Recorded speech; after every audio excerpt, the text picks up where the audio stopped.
বাংলাদেশের মানুষের নাগরিক অধিকার ক্ষুণ্ণ করে এমন যে কোনো পদক্ষেপ এ সরকার শক্তভাবে প্রতিরোধ করবে বলে আশা ব্যক্ত করেছেন নবনিযুক্ত অ্যাটর্নি জেনারেল অ্যাডভোকেট আসাদুজ্জামান।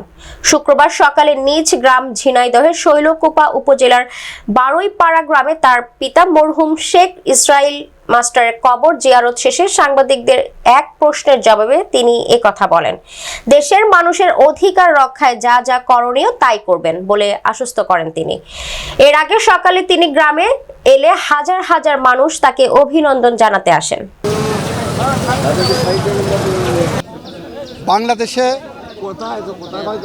যে কোনো ধরনের অন্যায় যা নাগরিক অধিকারকে ক্ষুণ্ণ করে, যা মানুষের অধিকারকে ক্ষুণ্ণ করে, যে জন্য মুগ্ধরা স্বপ্ন দেখেছিল, যে জন্য আবু সাইদরা স্বপ্ন দেখেছিল, সেই ধরনের নাগরিক অধিকার ক্ষুণ্ণ করার যে কোনো পদক্ষেপকে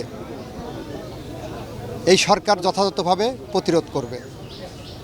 দ্বিতীয়ত বলেছেন ডিজিটাল সিকিউরিটি অ্যাক্ট, তথ্য প্রযুক্তি আইনের বিষয়ে এই সরকার যেহেতু জনগণের দ্বিতীয় মুক্তিযুদ্ধের মধ্য দিয়ে অর্জিত সরকার, এই সরকার নিশ্চয়ই জনগণের এই অধিকারের জায়গাটাকে সর্বাগ্যে রেখে বিষয়টিকে অ্যাড্রেস করবেন।